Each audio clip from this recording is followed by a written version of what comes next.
My name's Faith. Also, part of the reason why I couldn't come out earlier because I was finishing up my college semester. We can't hear you. Oh, okay. My name's Faith. And another reason why I couldn't come out earlier is because I had to finish up a college semester as well before I came here. And like Ed said, I'm from New York, and more specifically, I'm from the Finger Lakes region of New York. And I want to tell everyone who lives in this area, I have been so impressed and blown away by the state of Colorado. And I invite you to come see the Finger Lakes region of New York and be impressed and blown away by my state if you ever get a chance. That's my vacation tip for you. We rely very heavily on tourism, so help out the local economy. And coming to the Climate March was a long trail of kind of building activism for me. I think I attribute my compassion for the planet and the environment to growing up in the Finger Lakes region, which is just a breathtaking area. And I was outside my entire childhood, and I've still got the calluses on my feet from that. I'm getting new ones now. I can't imagine not having that. I mean, when I think of home, I think of the field and the forest behind my house before I think of the physical house.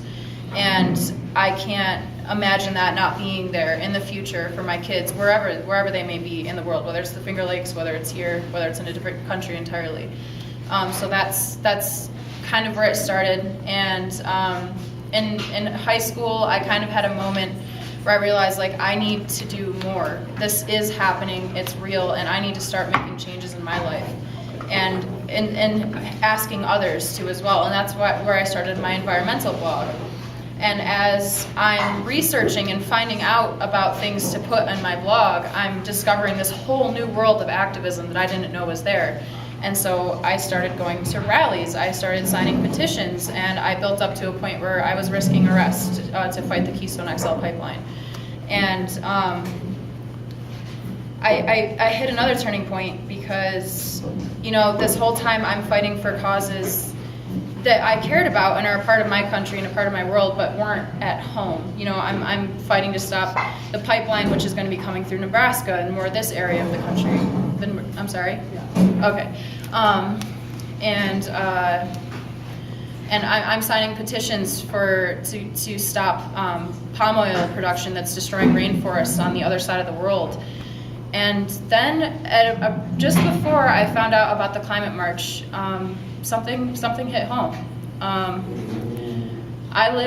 I grew up in Geneva on Seneca Lake, which is the largest of the Finger Lakes, and I found out that there is a liquefied petroleum gas storage company that's trying to store their gas in very unstable old salt caverns on one end of Seneca Lake. And we've been huge salt producers because there's this huge vein of salt that's actually several states like long, and it runs right underneath Seneca Lake. And so we've been mining salt there for forever.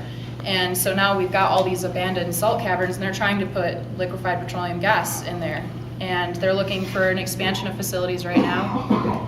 My lake provides drinking water to over 100,000 people. And if that were to explode, our local fire departments do not have the capacity to handle it would blow away the entire community on the south end of Seneca Lake. We do not have the abilities to handle a fire of that, and we can't afford for that water to be polluted for those 100,000 people. And we're also very heavily reliant on the tourism industry and the wine industry.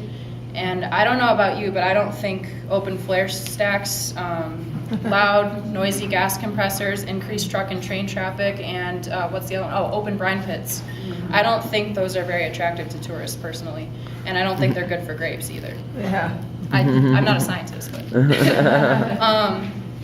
so I found out about that, and it brought me to my knees.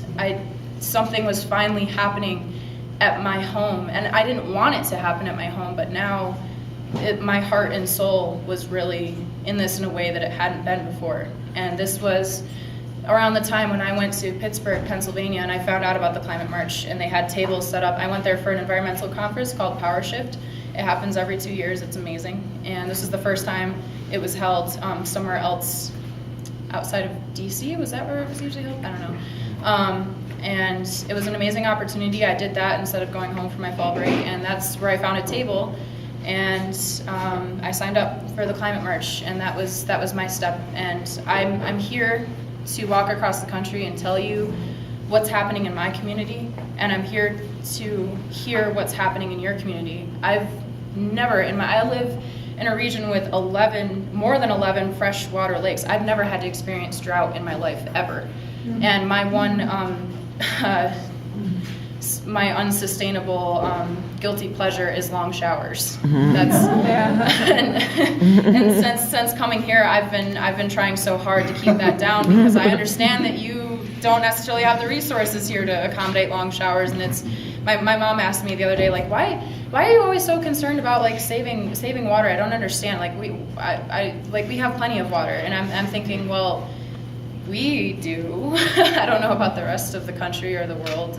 So this being here and experiencing drought for the first time has had a huge impact on me, and I'm going to try to keep my showers shorter now. So thank you so much for being here, for accommodating us, feeding us, and sharing your lives and your stories with us. It means so much. And please take my story, and I will take your story and carry it with me as I walk. So thank you.